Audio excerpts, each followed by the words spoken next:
All season long, us Patriot fans had to hear a lot of things. You're not winning 8 games. You're not competing for the division. You're not making out of the first round. Herbert's going to dominate you. There's no way CJ Stroud has 2 bad games in a row. And that defense is way too elite for you guys. Even with Jarrett Stidham at the helm, that team is so well-rounded, you're not beating Sean Payton. And every single time, we overcome adversity. They just move the goalpost.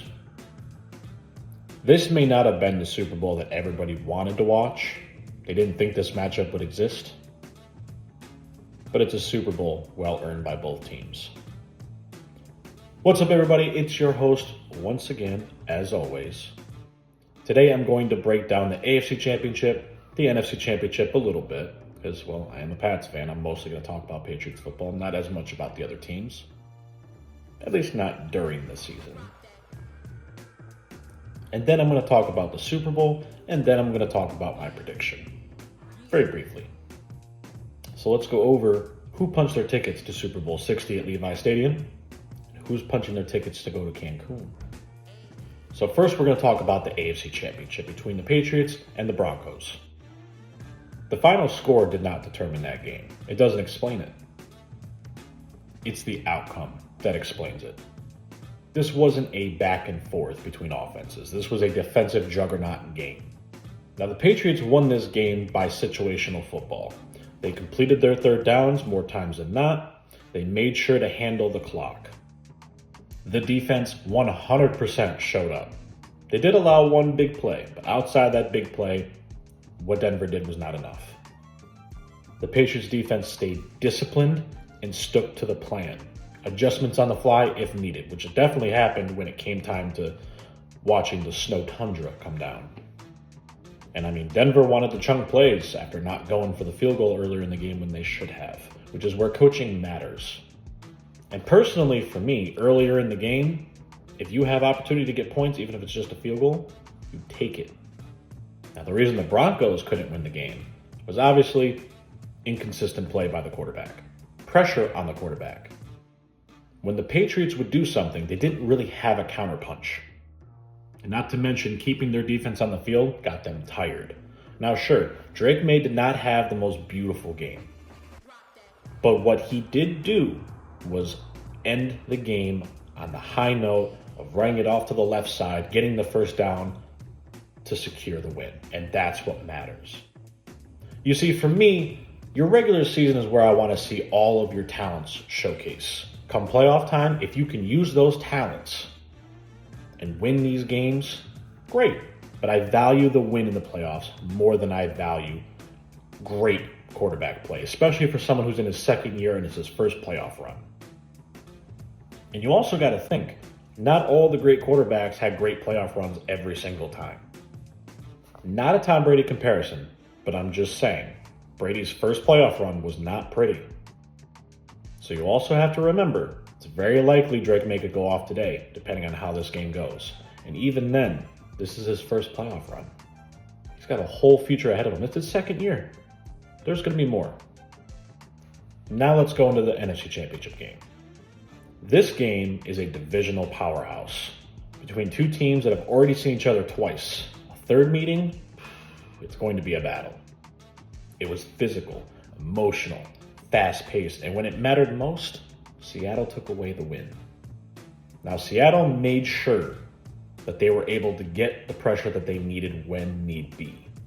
And sure, it went back and forth, but at the end of the game, the defense showed up when it needed to. And I will say, Sam Darnold did not play like the Sam Darnold that we're used to seeing. Sam Darnold was very composed, and he played effectively. Now, where the Rams failed is that they were very one-dimensional for the most part. The run game wasn't a crazy good factor, which I wasn't really expecting that to be. I did think the Rams were going to pull off the win, but unfortunately they did not come to play well enough. And there was a lot of missed opportunities. There was failed third downs, there was dropped passes, and that's the difference in the result of watching Super Bowl 60 and playing in it.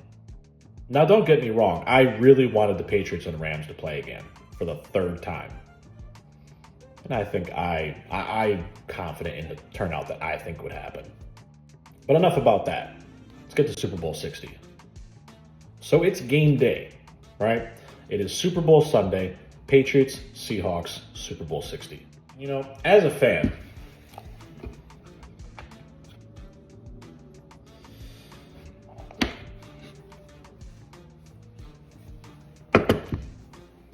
I gotta say that I've been blessed to have become a fan of the team before the Super Bowls. I've been a fan for 27 years, going on 28 years. I have been blessed with a lot of success and a little bit of the downs. And make no mistake, this is not going to be an easy game to win. This is going to be very hard fought. Both teams have shown throughout the season that they have a great, well-rounded team. A dominant defense with a great offense that operates well. Now, the last time these two teams played in the Super Bowl 49, 11 years ago, we saw what was about to become a Seattle win. Back-to-back Super Bowls, right? Wrong. Now, there was an interview between both coaches of Pete Carroll and Bill Belichick later on down the line. And we did see that we were lined up for the run. And yes, we did practice that play in case it needed to happen. If it wasn't for Brandon Browner telling Malcolm Butler what to do, considering that Brandon Browner was on the Legion of Boom prior to the Super Bowl, that play would have won the game. Now remember, just because Marshawn Lynch could have scored a touchdown run on that drive does not mean that it would have happened. Because we don't care about what is, we care about what happened. So let's take a look at this game and see where both teams could win this game.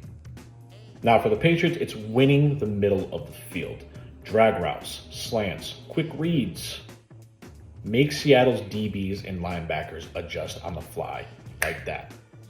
Keep their defense on the field, tire them out. That's what we're known for doing all season long. Protect the football. Do not give costly turnovers because we cannot afford to fall behind against this team, especially in the biggest game of them all. Protect Drake May as best as you possibly can. And of course, coaching is going to matter the most. If there's a play available for a score, let it happen. If it's not there, don't force it. Stay disciplined, stay true to the plan.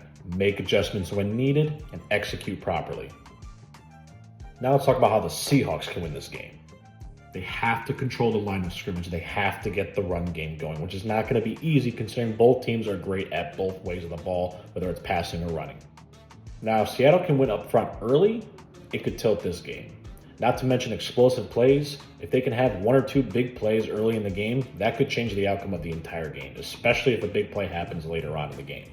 Similar to how in Super Bowl 49, I believe it was Doug Baldwin, if I remember correctly, I could be wrong, caught an insane big play that nobody thought was actually happening, and then reality hit and we're like, oh my God, he actually caught that. Inside the 5, if I want to say 5-yard line, 4-yard line. Their defense has to stay aggressive. That's their identity. Both teams' identity, really, but Seattle more so. Now, the Seahawks thrive in a physical environment. They also thrive on the outsides. They have to keep it that way, but they also have to lock up the middle. Two teams, two similar histories. Two different play styles, two formidable foes. One Lombardi Trophy. Super Bowl 60 isn't about hype. It's about execution. And the team that stays true to their plan and adjusts on the fly the right way, the right coaching, the right execution, is the one that's going to walk away immortalized in the world as Super Bowl 60 champions. Now, if you like this video, please subscribe to my channel. Please like the video. Leave a comment down below on what you think is going to happen in this game. Please share the video. And of course, stay tuned for further content. And I'll leave this off with my Super Bowl prediction. I say the Patriots will win 24-20. And until next time,